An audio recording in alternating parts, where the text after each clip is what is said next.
E como nós já sabemos que os idosos são mais suscetíveis ao coronavírus, é preciso ter alguns cuidados a mais. Por isso, eu vou conversar agora com a geriatra Saada Ávila, que vai trazer informações para a gente a respeito desse assunto de prevenção e de cuidar dos nossos idosos. Boa noite. Boa noite. Para a gente começar a conversar, vamos pegar pelo ponto daqueles idosos que estão aparentemente fortes, saudáveis, não têm doenças, comorbidades ou qualquer coisa desse tipo.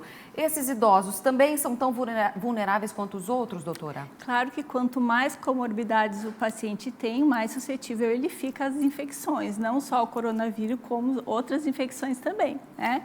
Mas, claro que os idosos que se mantêm saudáveis, sem doenças crônicas, eles têm a probabilidade de ter uma doença com muito menos sintomas, né? Não com sintomas tão graves.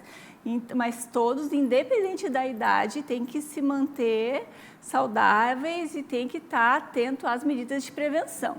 Quando a gente fala em imunidade, existe uma idade a partir da qual a pessoa começa, opa, minha imunidade está começando a ficar ruim, estou perdendo a imunidade. Tem isso ou tem relação aos outros fatores? Eu acho que há tudo, né? Como você se alimenta, como você dorme, o teu dia a dia, o teu grau de estresse, isso vai determinar muito, né? Mas a gente sabe que a idade por si só é super importante, né? Existe o que a gente chama de imunossenescência, quando o idoso já, a partir da idade dele, começa a perder alguns reflexos de defesa, de sinais, né? E a gente tem uma certa reserva funcional, né? O idoso ele já não tem mais essa reserva, então os sintomas dessas infecções e dessas viroses vêm com muito mais intensidade e sofrimento, né? Tem alguma coisa que o idoso pode fazer, que o familiar também pode fazer para atuar nessa questão de reforçar a imunidade? Manter o idoso hidratado, né, com as suas vacinas em dia, né? É importante que o idoso se vacine também da gripe agora que está chegando aí. Que vai ser antecipada, Vai ser né? antecipada. Isso evita que as pessoas se dirijam à unidade de saúde com sintomas gripais e mascarem sintomas de coronavírus. Então, é importante manter hidratado, a vacina. As pessoas que convivem com o idoso também têm que manter prevenção, lavar bem as mãos. Porque elas estão ajudando. Exatamente. Por tabela, né? Manter o ambiente sempre arejado, evitar de levar o idoso em lugar com muito aglomeração de pessoas, contato com crianças, né? As crianças... E ainda mais agora que começam essas medidas de prevenção e de restrição, as pessoas não têm muito o que fazer e aí pensam, vamos no shopping. Não é uma boa ideia, né? Péssima ideia. Não, acho que agora é importante manter ele na casinha dele, com os cuidados de higiene, bem hidratado, com a gente tendo atenção, né? Porque o idoso muitas vezes ele não tem aquela febre, né? Ele só apresenta um pouco de confusão mental, já pode ter um sinal de que alguma coisa está errada. Né? É importante a gente se manter atento e olhar para o nosso idoso agora, né? Com carinho e fazer de tudo para nos proteger e proteger a ele também. Uma coisa que a gente conversava aqui antes da entrevista com relação aos idosos que vivem em lar, né? No lar de idosos, em abrigos e tudo mais. Esses idosos normalmente recebem visitas. Esse não é o momento, né, doutora? Não, esses idosos a gente chama de idosos frágeis. Provavelmente eles têm muito mais comorbidades, né? Agora é hora de deixar eles quietinhos lá. Os lares aqui da nossa cidade, eu tive contato hoje, já estão fazendo as suas proteções, já estão tendo horário para lavar a mão dos seus idosos. Olha, legal. É muito legal, assim, já estão se ajudando, eles estão super bem informados, isso é muito importante. Agora deixa ele quietinho lá. Né? É o momento de acolher. De acolher e de ficar no seu cantinho. Eu quero lembrar você de casa que essa entrevista aqui a gente começa no SBT News, mas continuamos através das nossas redes sociais. Vou continuar conversando com a doutora, tirando as dúvidas a respeito dessa questão dos idosos, que são o grupo aí mais vulnerável à questão de contaminação pelo coronavírus, e a gente quer proteger as pessoas que a gente ama. Então, para que melhor do que isso, do que você acompanhar a gente? Então, acesse as nossas redes sociais lá pelo Facebook, você pode acompanhar nossa transmissão ao vivo, porque eu vou continuar conversando com a doutora Saada, que está aqui comigo. De você de casa, eu me despeço nesse momento, amanhã a gente volta a se encontrar às 7h20. E aí você que está com a gente na internet, continue ligado, porque a gente está por aqui.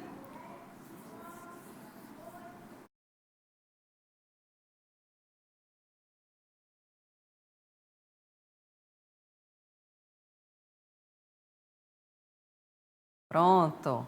Agora nós estamos só na rede social. É isso, produção? É isso, então vamos continuar conversando. Vamos lá para a próxima pergunta, doutora. Se eu moro com algum idoso, no caso da minha família, não tenho nenhum sintoma, estou bem, eu devo me isolar em casa também para proteger o meu idoso? Eu tenho que deixar de ir para a faculdade, para a escola? Como é que faz? No momento agora, como teve essa restrição, né, a faculdade, o trabalho, as coisas, a gente tem que tentar fazer o mínimo possível fora de casa.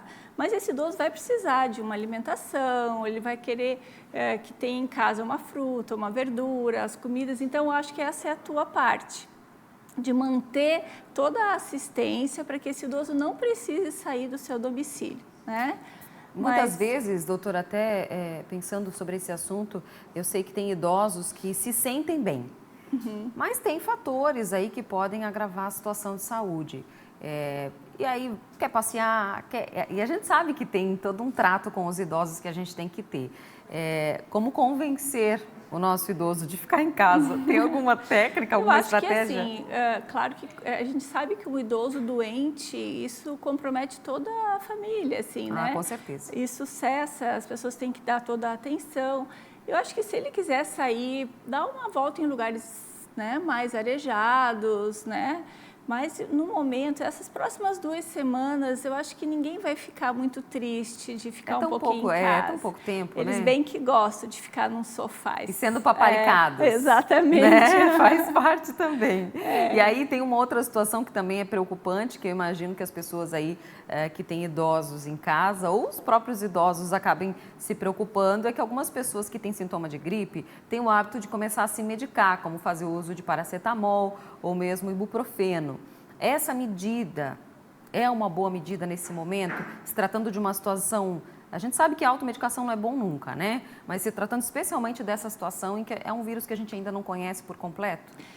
Na verdade, o interessante é sempre ter no idoso, como ele é um grupo de risco, né? E principalmente idosos acima de 80 anos, que a gente chama que são idosos de alto risco, o interessante é sempre ter orientação médica, né?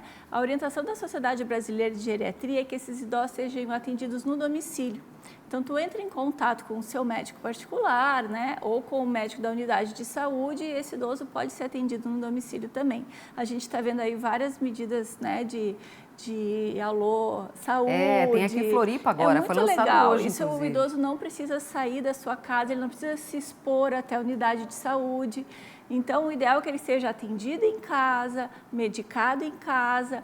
Tem algumas medicações que agora tem algumas especulações que não são bem... Não são interessantes. Não são legais, evitar corticóides e ibuprofeno, que são anti-inflamatórios, que nunca foram a primeira escolha para idoso mesmo. A gente já evita usar. Então, agora mais do que nunca. Mais do que nunca a gente vai usar. Sempre o menos é mais. Quanto menos medicação, né, a gente vai usar o que realmente precisa.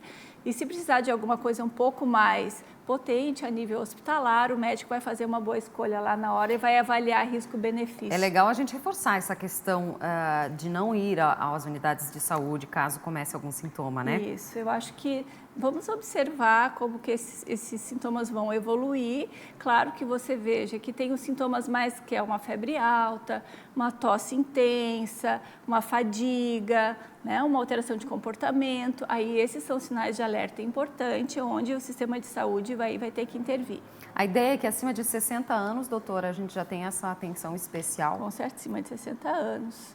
Já pode começar a olhar com cuidado. Já pode olhar independente das comorbidades. Claro que esses idosos com diabetes, hipertensão, insuficiência renal, pacientes acamados, pacientes neurológicos, com sequelas neurológicas, eles são um grupo de alto risco. Né? Mais ainda, né? Exatamente. Esses é onde a gente tem o maior número de mortalidade, né? Então, o coronavírus ele não é um vírus muito grave do ponto de vista de doença, mas ele se contagia muito rápido, né? Esse que é o grande alerta.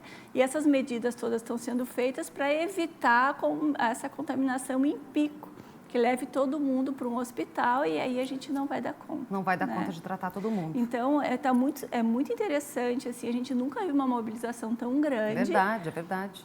Né, diante das informações, claro que tem que ter um pouco de cuidado com essas informações. O idoso, ele é muito preocupado, né? Então eu aconselho... E hoje todo mundo tem aquele celularzinho na ponta da mão. Que não fique se vendo isso toda hora, né? Que se alimente de fontes oficiais de informação, os conselhos regionais, as sociedades brasileiras de geriatria, de cardiologia, de infectologia, que são sociedades que têm um respaldo legal, o próprio Ministério da Saúde, a gente vem Ministério acompanhando a Secretaria de Saúde isso. do Estado, ou seja, informações que você sabe de onde vem, sabe que essas pessoas estão ali na linha de frente para combater o vírus.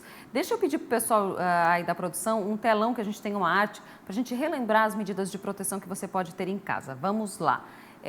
Deixa eu ver se eu enxergo, né, produção? Lavar as mãos. Eita, não estou enxergando. Dá para botar aqui no plasma? Aqui, vamos lá. Lave as mãos com água e sabão ou use álcool em gel. Qualquer uma das duas, né? Isso. Mas lavar bem, né, bem doutora? Mão, porque tem gente que cima. só molha a pontinha da mão assim. Não, tem que ser lavado em todos os ângulos, né? E deixar a água levar embora esse sabãozinho, né? É o momento da gente reaprender essas questões de higiene, exatamente. né? Exatamente. A gente se lavava muito mais a mão antigamente. É verdade. Né? As mães falavam assim, lava as mãos antes de comer. Era um hábito, né? Isso se perdeu um pouco, né? Agora a gente vai resgatar. Exatamente. Vamos lá, cubra o nariz e a boca ao espirrar ou tossir. Você já pode começar a ter o hábito a partir de agora, então, a levar um lencinho de papel com você. Exatamente. Se você não tiver, você pode fazer no cotovelo, como está aparecendo na imagem do telão, né, doutora? Isso. E daí já não tem aquele problema de você espirrar ou tossir na mão. E aí já viu, né? Perdeu o controle. Evitar aglomerações se estiver doente. Nesse caso, todo mundo evitar aglomeração, No né? momento é ideal. Porque a gente não sabe quem pode estar contaminado. Exatamente. Tem pessoas que não têm sintomas, então acabam achando, tá tudo bem Esse é comigo. o grande problema do vírus também. Ele tem um período grande de incubação, mas a contaminação mesmo, ela é mais importante nos primeiros dias, de 3 a 5 dias. Olha né? só. Se viu casos de até 10, 14 dias, mas não é o comum. Mas os primeiros dias é importante. E muitas vezes é restrição. justamente nos dias em que você não tem sintoma. Não tem muito sintoma. Mantenha os ambientes bem ventilados, abertos, arejados. Isso é muito importante. Isso. Se você pega o ônibus, o coletivo e está vendo que o pessoal ainda não se conscientizou, não abriu a janela, chama atenção e abre a janela você, viu? E os idosos às vezes não gostam muito de eles estar tudo fechado em casa, É né? verdade. Eu sempre falo, idoso sadio é janela aberta, clara. Sol né? entrando. Sol entrando, a imunidade e sol caminham juntos, né? A gente sabe que a gente já tem artigos hoje que dizem que a vitamina D melhora a imunidade. Olha Saiu que um artigo maravilha. super importante agora há poucas semanas atrás falando que melhora infecções virais. Então é importante o sol. Isso ao longo de toda a vida, né, doutora? Toda a vida. E aí você vai se tornar, claro, um idoso mais saudável também. Exatamente. E por fim, não compartilhar objetos pessoais, né? Essa história de toalha, de rosto, garfo, faca, copo, celular, que é uma coisa que acaba ali, um acúmulo de bactérias e tudo mais. E aí ter aquele hábito do álcool também para fazer a limpeza das suas superfícies ali de trabalho, se você ainda está indo para o seu ambiente de trabalho. Daqui a pouco vai sobrar só a gente aqui no jornalismo, né? Que o pessoal acaba ficando em casa mesmo para poder se prevenir. A gente tem uma orientação também que está no site do Ministério da Saúde, que mesmo a água sanitária, numa proporção de 1:9, assim, também faz essa limpeza, sabe? Então, eficaz. Mas não tem mais álcool. Tem outras coisas, né? Manter essa limpeza mais frequente, né? Isso também já ajuda também. Ajuda também. Tá aí, gente. A gente conversou aqui com a doutora Saada Ávila, geriatra, veio gentilmente conversar com a gente a respeito desse assunto, para a gente reforçar essa questão aí de prevenção ao coronavírus. A gente quer que todo mundo tenha consciência, né? De que não é só o velhinho que tem que ficar trancado em casa, não. E não é ficar trancado, né? É só ficar quietinho um pouquinho. Mas todos nós que acabamos aí convivendo com essas pessoas, ter essa consciência de que a gente tem que proteger os mais frágeis. Obrigada, doutora. Exatamente. Estamos à disposição. Até uma próxima oportunidade.